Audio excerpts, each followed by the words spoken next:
थिमन नामक एक शिकारी था। एक दिन किसी जंगली जानवर का पीछा करते करते वह जंगल के भीतर उस भाग में चला गया जहां वह पहले कभी नहीं गया था। उसे वन में बना हुआ एक दिखाई। उसने शिवलिंग को ईश्वर का कोई रूप समझकर मन ही मन विचार किया, ओह अहो भाग्य, कितना सुंदर लिंग है यह। मैं इसे सजाकर प्रतिदिन इसकी पूजा करूंगा। पर उसे पूजा करने का सही तरीका तो आता ही नहीं था। वस्तुतः उस शिवलिंग की पूजा प्रतिदिन शिव गोचर अय्यर नामक एक ब्राह्मण किया करता था। अगले दिन थिमन उस शिवलिंग की पूजा करने गया। उसने सोचा पहले ईश्वर को स्नान कराना चाहिए। यह विचार कर वह पास की नदी पर गया। उसने नदी का जल अपने मुंह में भरा, कुछ फूल तोड़े और शिवलिंग को मुंह के जल से नहलाकर पुष्पों से सज्जित कर दिया। उसे ध्यान आया कि ईश्वर को प्रसाद भी अर्पित करना चाहिए। वह शिकारी तो था ही, उसे अपने शिकार किए हुए पशु का ख्याल आया। उसमें से कुछ मांस के टुकड़े काटकर उसने शिवलिंग के बगल में प्रसाद के रूप में रख दिए। शिव भगवान थिमन की भक्ति और हृदय की पवित्रता से द्रवित हो गए। थिमन के चले जाने के पश्चात ब्राह्मण अपने शिवलिंग की पूजा करने आया। शिवलिंग पर थूक, पास में रखे मांस के कुछ टुकड़े देखकर उसे बहुत अचंभा हुआ। वह जोर से बड़बड़ाया, हे प्रभु, यह कैसा कुकृत्य हुआ है? यह कौन हो सकता है? अवश्य किसी पशु का कार्य है यह कहकर वह स्थान की सफाई में जुट गया। अगले भी दिन यही घटना घटी। थिमन ने अपनी पूजा करी और ब्राह्मण ने सफाई करी। बार बार ऐसा होने के कारण ब्राह्मण ने उस स्थान को और उस जानवर को देखने का निश्चय किया, किंतु असफल रहा।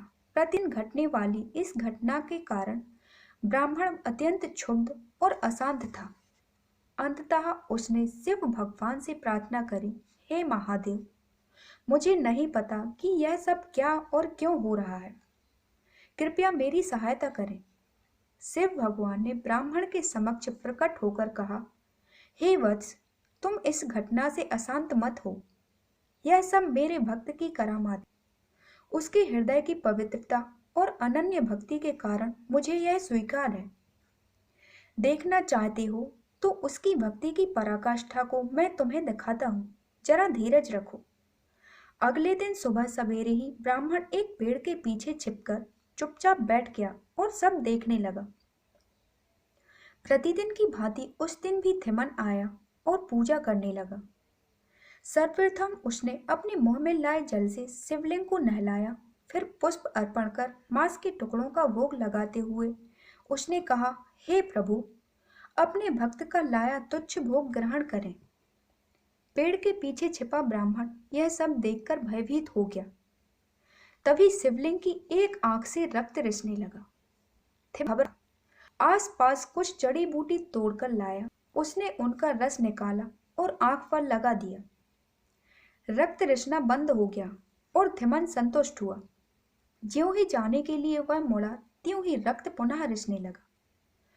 सारे उपायों के बाद भी जब रक्त का रिसना न रुका, तब उसने शिव भगवान से प्रार्थना करी, हे प्रभु, मुझसे क्या भूल हो गई है?